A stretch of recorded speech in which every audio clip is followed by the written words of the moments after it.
पिछले 24 घंटे में उत्तर प्रदेश में 38,055 नए मामले सामने आए। एक्टिव केसेस की संख्या जा पहुंची है 2,88,144 और अब तक 10,959 लोगों की जान गई। पिछले 24 घंटे में 23,231 लोग डिस्चार्ज हुए। अब तक कुल 7,52,211 लोग ठीक हुए। कल प्रदेश में 2,25,960 सैंपल्स की जांच भी की गई और अब तक प्रदेश में 3,95,40,989 सैंपल्स की जांच हो चुकी। अब तक 96,000 और 79,557 वैक्सीन की पहली डोज लग चुकी है। 19,43,675 लोगों को दूसरी डोज भी लगाई जा चुकी है। तो ये हैं आंकड़े कोरोना से जुड़े हुए। संक्रमण के 38,055 नए मामले सामने आए हैं। इसी अवधि में उपचारित होकर डिस्चार्ज होने वालों की संख्या 23,231 है। इस समय एक्टिव इन्फेक्शन के केसेस की कुल संख्या 2,88,144 है और अब तक कुल मिलाकर 7,52,211 मरीज संक्रमण विहीन हो चुके हैं, वो स्वस्थ हो चुके हैं। बड़ी खबर, अपर मुख्य सचिव सूचना डॉक्टर नवनीत सहगल का बयान आया। प्रदेश में ऑक्सीजन के लिए नियंत्रण कक्ष खोला गया है। अस्पतालों को ऑक्सीजन की जो निगरानी हो रही, जो दी जा रही, उसकी निगरानी हो रही है। प्रदेश में ऑक्सीजन की कोई कमी नहीं है, यह भी उनका कहना है। सीएम का निर्देश है, डॉक्टर्स की दवा की पर्ची दिखाने पर ही ऑक्सीजन सिलेंडर मिलेगा। होम आइसोलेशन में लोगों को परेशानी न हो, इसको लेकर भी फैसला लिया गया है। तो ये नवनीत सहगल अपर मुख्य सचिव सूचना का बयान है। वो कह रहे हैं कि कोई ऑक्सीजन की कमी नहीं है, होम आइसोलेशन में लोगों को परेशानी नहीं होने दी जाएगी।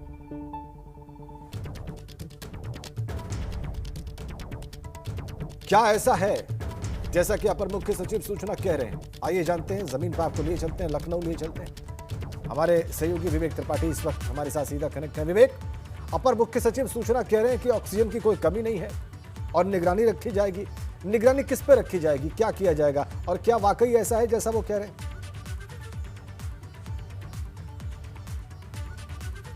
जी राजेंद्र, देखिए, ऑक्सीजन की कमी ना होने की बात मुख्यमंत्री भी कह रहे हैं और जो चिकित्सा शिक्षा मंत्री है उन्होंने भी कल कहा था कि ऑक्सीजन की कोई कमी नहीं है। अपर मुख्य सचिव नवनीत सहगल भी यही कह रहे हैं। लेकिन वास्तव में अगर जमीन पर देखें तो ऑक्सीजन लोगों को नहीं मिल रही है। जो फुटकर लोग हैं, जो होम आइसोलेशन में हैं, उनके लिए दिक्कत है। और जिस तरह से यहाँ जो 5 बड़े ऑक्सीजन निर्माता एजेंसियाँ हैं जो बना रही हैं, प्लांट लगे हुए हैं, वहाँ पर जो सैकड़ों हजारों लोगों की भीड़ लगी है, सिलेंडर लेकर लोग इधर उधर भटक रहे हैं। उससे लगता है कि जो अफसर कह रहे हैं या मंत्री कह रहे हैं या मुख्यमंत्री कह रहे हैं, उसके दावे कुछ और हैं, हकीकत कुछ और है। नीचे जो धरातल पर स्थितियां हैं वो भयावह स्थिति है और हालात बयां कर रही हैं कि किस तरह से एक एक सिलेंडर के लिए लोग भटक रहे हैं। अपर मुख्य सचिव का कहना यह भी है कि उन्होंने ऑक्सीजन की निगरानी के लिए एक व्यवस्था सुनिश्चित की है। ये बात सही है, कंट्रोल रूम बनाया गया है। वहाँ पर जो भी बाहर से सिलेंडर आ रहे हैं या ऑक्सीजन आ रही है, जो क्रायोजेनिक इंजन है वो आ रहे हैं, जो टैंकर हैं वो आ रहे हैं यहाँ पर, उनकी निगरानी के लिए अभी कुछ दिन पहले ही एक किस्सा सामने आया था जिसमें ऑक्सीजन का पूरा ट्रक टैंकर गायब हो गया था। उसकी एफआईआर भी हुई है, लेकिन वो यहाँ का नहीं है, दूसरे प्रदेश का है। लेकिन जो यूपी में जो व्यवस्थाएं हैं उसमें व्यवस्थाओं में कोई कमी नहीं है। देखिए, जो अधिकारी कह रहे हैं कि हमने ऑक्सी ट्रैकर एक पोर्टल बना दिया, हमने अस्पतालों में बेड लगा दिए, लेकिन जो जमीनी स्तर जो धरातल पर है वहाँ पर बेड तो लगा दिए, लेकिन डॉक्टर नहीं है, नर्स नहीं है, वार्ड बॉय नहीं है, ऑक्सीजन नहीं है, मशीनें नहीं है, दवाएं भी नहीं है। तो ये व्यवस्था जो उन्होंने ऊपर से की है वो ऊपर से चल के नीचे तक नहीं पहुंच पा रही है। यहाँ पर जो इंतजाम होने चाहिए, जमीन पर जो धरातल पर होना चाहिए, वो कुछ ऐसा दिख नहीं रहा है। आप निगरानी तो कर रहे हैं, आप पर्यवेक्षण कर रहे हैं, मॉनिटरिंग कर रहे हैं, लेकिन व्यवस्थाएं नहीं हो पा रही है नीचे। तो वो ऐसी निगरानी का क्या मतलब है कि आम आदमी भटक रहा है, परेशान है, बीमार लोग एक एक सांस के लिए तड़प रहे हैं, हाथ पैर जोड़ रहे हैं, सिफारिश लगवा रहे हैं एक एक सिलेंडर के लिए, ब्लैक में खरीद रहे हैं। जो अधिकारियों का कहना है कि ऑक्सीजन की कमी नहीं है, उसके पीछे वो तर्क भी दे रहे हैं कि कालाबाजारी होने लगी है। इतना हल्ला मच गया है, इतना शोर मच गया है ऑक्सीजन का कि जिनको नहीं भी जरूरत है, ऐसे कुछ मरीज हैं जिनको नहीं जरूरत है, जी। वो भी ऑक्सीजन लेके स्टॉक में रख रहे हैं। इसके अलावा जो बड़े लोग हैं जो वो कालाबाजारी कर रहे हैं, कालाबाजारी की वजह से ही ये दिक्कत हुई है। देखिए यूपी में जो ऑक्सीजन की सप्लाई है, तमाम प्लांट लगे हैं और तमाम प्लांट लगाने के लिए कहा गया है, शासन स्तर से बातचीत चल रही है। अभी आगे बहुत सारे प्लांट लगेंगे, डीआरडीओ भी सहयोग कर रहा है। रक्षा मंत्रालय की पहल पर यहाँ लखनऊ में एक प्लांट लगाने की शुरुआत कर दी है जो 2-4 दिन में एक्टिव हो जाएगा।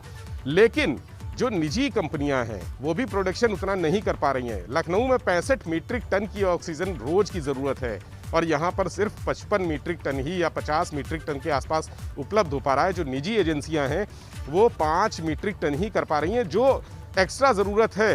अब इस समय पिछले कुछ दिनों में एक्स्ट्रा ज़रूरत और बढ़ गई है, यहाँ 70 मीट्रिक टन के आसपास ज़रूरत बढ़ गई है। तो ये ज़रूरत कैसे पूरी होगी, इसी को लेकर शोर मचा हुआ है, इसी को लेकर लोग परेशान हैं, हल्ला मचाते हैं। सरकार का कहना है, अधिकारियों का कहना है कि ब्लैक मार्केटिंग हो रही है, इस वजह से ऑक्सीजन का संकट पैदा हुआ है। ठीक है, ब्लैक मार्केटिंग हो रही है, इसमें कोई दो राय नहीं है। आपने भी रिपोर्ट किया है, हमारे दूसरे सहयोगी भी विवेक का कालाबाजारी की रिपोर्ट करते रहे हैं, चाहे वो ऑक्सीजन की हो या फिर कुछ दवाओं की हो, जरूरी दवाओं की हो।